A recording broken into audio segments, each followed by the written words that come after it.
self-announcing? I guess I'm self-announcing. Everyone, I'm Gordon Einstein. I am an attorney from Los Angeles, California, and I flew in braving Barcelona independence movements and air delays to speak to you today about Libra, which is Facebook's new proposed cryptocurrency. And to be clear, now however intriguing the film workshop is, this is more intriguing. I'm going to say that right out there. How's that for assertive? So let me kind of dive in by saying I'm not an advocate for Libra. I'm not for Libra. I'm not against Libra. I just think that what Libra is proposing is fascinating from the point of view of understanding central banking, monetary policy, fiat, and where the world is sort of moving now. Let's see here. I got to give you some standard disclaimers. I don't work for Facebook. I'm a lawyer, but I'm not your lawyer yet. You know, you can always change that if you feel like it and want to pay me some Bitcoin. By the way, who saw that Bitcoin was up $2,000 this morning? Who's happy about that? Who's unhappy about that? And if you're unhappy, get out. Okay. Okay, so, wow, could I be any louder? Let me try to take my voice down. So, let's start from the beginning. What is Libra? Libra is Facebook's proposed cryptocurrency. It's not being issued by Facebook, but Facebook was at least taking the main point in proposing it. I think it's interesting, and I think it's an appropriate topic for Democracy for All, because as we're going to get into, Libra's stated mission is to bring banking and banking-like services to the globally unbanked. And if you believe in Democracy for All, if you believe in the mission that I think that this conference is getting behind, you understand that unless you have access to financial services, unless you have access to banking, there's no such thing as democracy for you. Okay? So unless you have economic democracy, you definitely don't have political democracy. And it's kind of ironic and interesting that Facebook, of all the companies on the planet, is the one pushing this democracy agenda, but it's happening. So even though I'm not an advocate necessarily for Facebook or for Libra, I'm an advocate for what they're trying to promote, or for what they're trying to make happen. So let's kind of dive into this. And it's funny, this deck is actually about 1 week old, and it's already a little bit outdated because things are moving so quickly now with Libra and cryptocurrencies in general. Who saw the announcement this morning or yesterday about China backing up blockchain and going to implement blockchain as a core of their strategy? I know Juliet did. I'm going to call you out there. Juliet is just a mastermind in Russian and in Chinese and is ahead of the curve on everyone. So I suggest you follow her. All right, so Libra is Facebook's proposed cryptocurrency. It's being executed, if you like, through a wholly owned subsidiary of Facebook called Calibra. Okay, so Facebook's not directly involved in Libra, supposedly. It's Calibra, right? Calibra is maybe part of what's known as the Libra Association. The Libra Association was, again, things are moving very fast, a coalition of 28 companies, you could say, organizations that were going to join this association, and I'll dive into how this all worked and was supposed to work. The basic premise behind Libra and Calibra was that you should be able to send value, you should be able to send currency back and forth between users as easily as you would send an email, or as easily as you would send a text message or a WhatsApp message. Now, call me naive, but that sounds like Bitcoin, right? Isn't Bitcoin the whole idea that you can send digital peer-to-peer cash without going through someone in the middle as easily as you would send a text message? Why in 2019, 11 years after the Satoshi white paper, do we need Libra? Well, who's using Bitcoin day to day to pay your bills? Who wants to? Yep. Now, there's always one or two people in the audience who are using it day to day. I salute you, sir. But the last time I tried to pay for coffee with Bitcoin, it didn't work out for me. But you're ahead of the curve. I want everyone paying for their coffee in Bitcoin. And I don't mean Bitcoin Satoshi vision. I'm glad someone got that. I want BTC. Okay. Now, this slide is outdated. and I love how fast this is all moving. This is what were meant to be the original members of the Libra Association, the group that was going to be creating the Libra coin and the Libra infrastructure. You have all these private equity companies. They may or may not be still involved. You have some blockchain companies. Coinbase is well known. Little Facebook, little Libra. Notice how small they make the graphic, like they're little innocent puppies. eBay, that's pretty big. You have all these payment providers, which is interesting. MasterCard, PayU, PayPal, Stripe, Visa. Did. Okay? By the way, just to be clear, I'm happy to share this deck with anyone. It's not, you're welcome to take pictures, but if you add me on Facebook and LinkedIn and send me a message, I'll send you the deck. It's not a crypto deck, it's open source. Okay, so I'll share. You would think that all these payment providers would not support Libra because the basic idea behind Libra is peer-to-peer payments without a bank or intermediary. Isn't that killing Visa's business? Isn't that killing MasterCard's business? Why would these companies get behind Libra? Okay, I think the short version is that they were trying to get rid of the banks and just be able to handle all the transactions directly. As some of you may be aware, every single one of those companies has now dropped out. Okay? They dropped out, and I don't know if I had time to put a slide in about this, but they dropped out because the US Congress threatened them and told them that they needed to drop out. Not because it's illegal, not because it violates any law, but because it might threaten the US dollar. Okay, that is unheard of for an elected body, not a court, an elected body to send a letter to companies saying don't engage in this line of business, because if you do engage in this line of business, we don't like this line of business, and we may look at your existing business and start to regulate it more. Think how threatening Libra must be for a letter like that to go out. And of course, we got Women's World Banking, Kiva, and Mercy Corp. These are 3 nonprofits. Now, I don't know about you, but if you're against a cryptocurrency that's backed up by Women's World Banking, I think you're going straight to hell. I mean, come on, it's Women's World Banking. How nice is that? Plus, you have Uber and Lyft. God knows why. Don't tell me 5 minutes after all this. Nah. We're going on. Okay, who's not on here? Apple, IBM, American Express, Microsoft, banks. There's no banks. Who's also not on here? Asia. You know that little thing we call Asia? Do you see anything from Asia here? No. So we're missing China. We're missing India. Kind of hard to imagine taking care of the globally unbanked if we're missing China and India. Let's go into that. Now again, Libra's mission is to bring banking to the globally unbanked. This is a real issue. And it seems like there's a real problem to be solved here. This is from Libra's white paper. And I'll just kind of I'll just read it. Libra's mission is to enable a simple global currency and financial infrastructure that empowers billions of people. Well, that sounds nice. If you want to dig into what Libra's about, be aware that there's 2 white papers. There's sort of a there's a technical white paper that's being put out by Libra, not by Libra itself, and has 30 authors. I've never seen a white paper with 30 authors.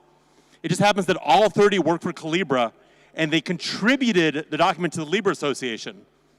So when they tell you that Facebook and Libra isn't in charge of Libra, just remember those 30 authors work for Libra, and 0 of them work for anyone else. Just a thought. There's another white paper called An Introduction to Libra, which is put out by the Libra Association. Guess how many authors are listed?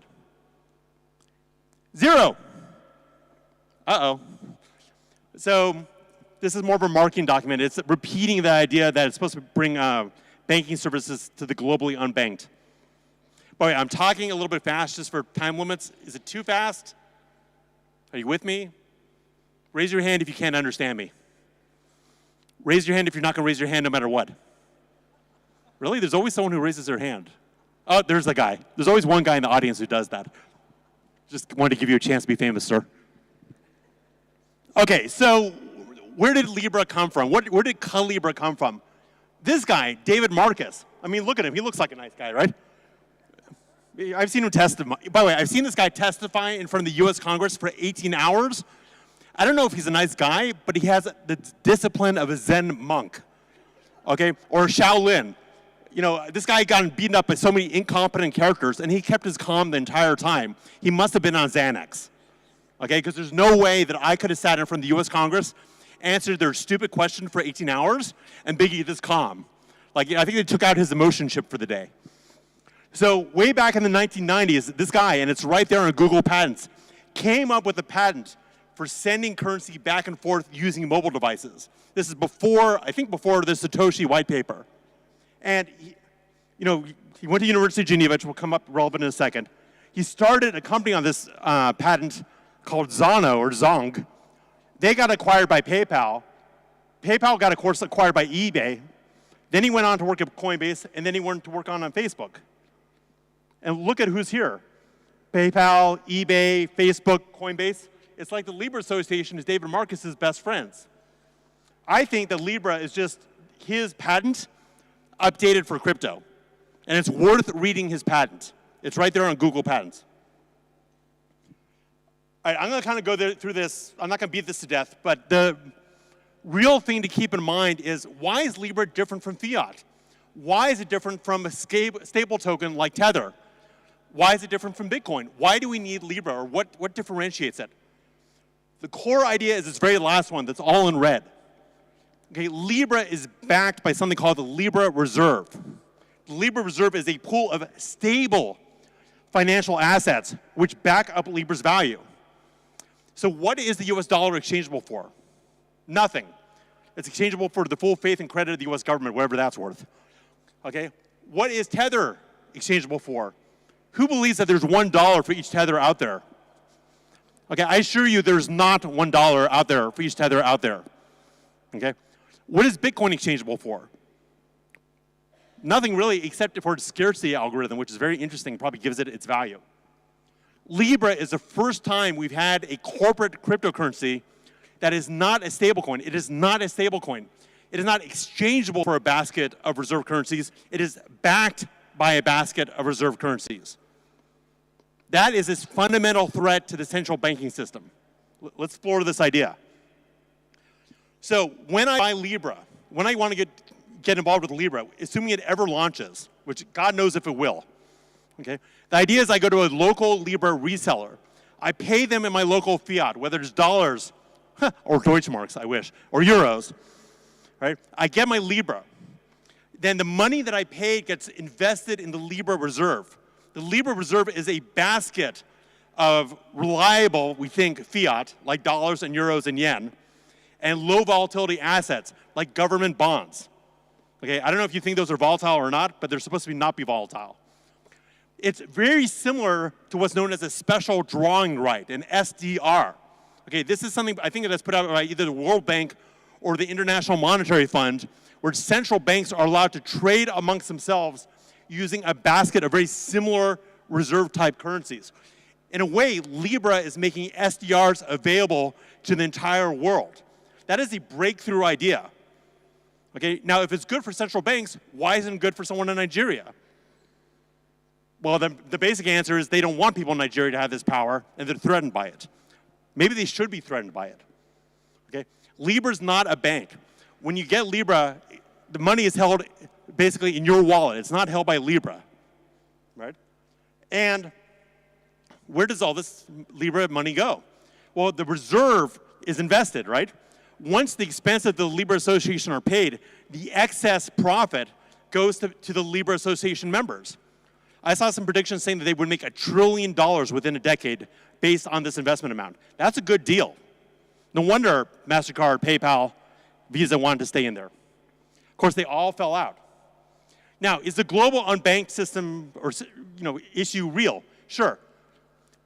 It's mostly in the global south. When you go green, that's the people without bank accounts, or we just don't know.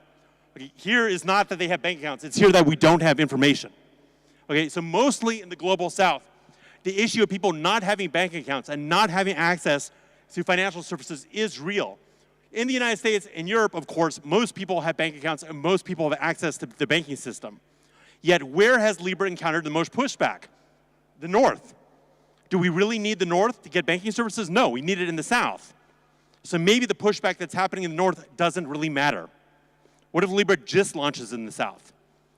What if Libra was always meant to just launch in the South?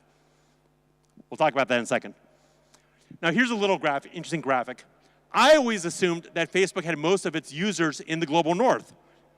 That's wrong. Of course, there's the United States because that's where it launched, but where are most of Facebook's users? India, okay? And mostly in the global south. Now, we do have Britain, we do have the UK down here, but I think once Brexit happens, Britain will be part of the global south. Who agrees? Who got that joke? Okay, raise your hand if you got the joke. Raise your hand if you think I'm not funny. Okay, there you go. All right, now there's been two kinds of reactions to Libra. There's one saying it's as good as Ethereum, and that's an insult. Okay? This one's saying Libra resembles Ethereum more than Bitcoin. It contains all the features that make Ethereum garbage. Account model, generic language, gas, on-chain, blah, blah, blah, blah, blah. By the way, they're going to have problems with Know Your Customer and AML, which is anti-money laundering. So here's one argument saying it's technical garbage. Here's another argument saying Libra is actually really good technically, but by the way, it's not a blockchain and therefore not a cryptocurrency. So if you can figure out how to reconcile these two positions, you let me know. I'm just a lawyer, I don't know. Okay, now I don't believe anything. Despite the fact I'm a lawyer, I don't believe things when I see it on paper. I want to go see it in person. So I went to Geneva, where the Libra Association is formed. And by the way, recall that David Marcus went to University of Geneva. So I guess he's a fan of his hometown. So I went to Geneva with my lovely wife, and we looked up where the Libra Association is located. We found the address. We went there in lovely Geneva and had some coffee. Okay, that address is here. That's me standing in front of it. I walked inside. That Libra Association building is a co-working space. You get that? It is a co-working space. It's like WeWork, all right? And you know what's happening with WeWork, right? Okay, I went in there. I pretended. I lied. I said, I'm looking for co-working space. They showed me all around. I don't know if I lied because eventually I may look for co-working space there, in which case, retroactively, it won't be a lie. We'll see.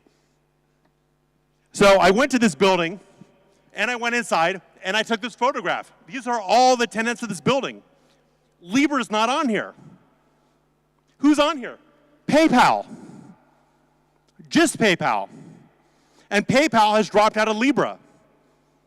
Okay? Makes life really interesting when you're doing presentations on subjects that change every 2 seconds. Whatever. Okay. PayPal bailed out. I had to update this deck because this changed about a week ago or 2 weeks ago. Why did they bail out? Well, maybe they bailed out because Congress put pressure on them. I think what really bailed out is China gave them a better deal. Okay, and I'm getting a nod from Juliet, who has all kinds of insider information. So you and Herbert Sim, the famous Herbert Sim, have advised me, and I trust you both, that there's something else going on. And he said I can quote you, and now I'm going to quote. He said I could quote him, and now I'm going to quote you because you're nodding at me. Yes? Everyone see you're nodding? Okay, good. So PayPal, the biggest PayPal processor, or biggest payment processor in this direct internet space, has dropped out, maybe for China. Okay, now let me kind of pass by this here. So Libra has fundamentally threatened US and European models, central banks. There's two houses, unlike in Europe, the US Congress or Parliament is divided into two houses. We have the House of Representatives and we have the Senate. It's not like the European model where you have one parliament, right? So like I mentioned, David Marcus had to sit in front of these people and answer their stupid questions. Okay, prior to answering their stupid questions, they sent him a letter, and they admitted something amazing in this letter. They said, and I quote, "It appears that these products may lend themselves to an entirely new global financial system that's based out of Switzerland, intended to rival US monetary policy and the dollar." Okay, I can't tell if they're more offended that it's based out of Switzerland or that it's rivaling the US dollar. I mean, heaven forbid you do it in Switzerland. I don't know. I mean, I don't know why they're against Switzerland. But it's amazing for me that the US Congress put in writing the idea that Libra can rival US monetary policy and dollar. Think what it's like to admit that the almighty dollar is under threat by Facebook. How weak is the dollar in 2019 that they can even say that in writing? I mean, to me, I would not have revealed that if my life depended on it. Right? Now, everyone is challenging the US dollar's reserve status. And even our friends in the United Kingdom, who we like saved from 14 wars, is now bringing up the idea that maybe the US dollar should be replaced as a reserve currency by a new digital backup currency. I mean, this is the UK. I mean, didn't we save them from getting invaded by the Netherlands or something? So this is rough. The EU pushed back in their own way, and of course it was the French, and of course it was the Germans. Thanks, buddies. Okay?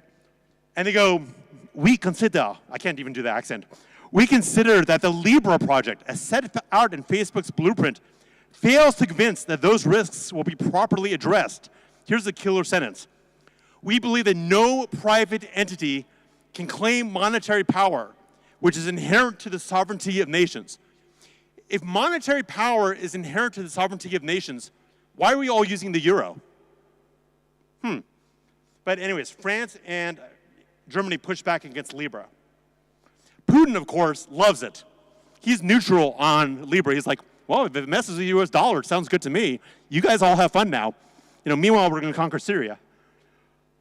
Okay, and of course, Libra comes out, and then China announces, well, duh, idiots, we've been working on this for 5 years, and we go live tomorrow.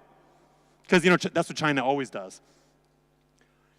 Okay, now, I think I did this before, but who loves Bitcoin?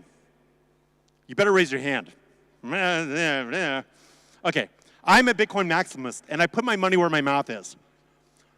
Bitcoin is not dead. Bitcoin has not been regulated to death. I think the reason why that is because Bitcoin, unfortunately, has not become successful as digital peer-to-peer cash.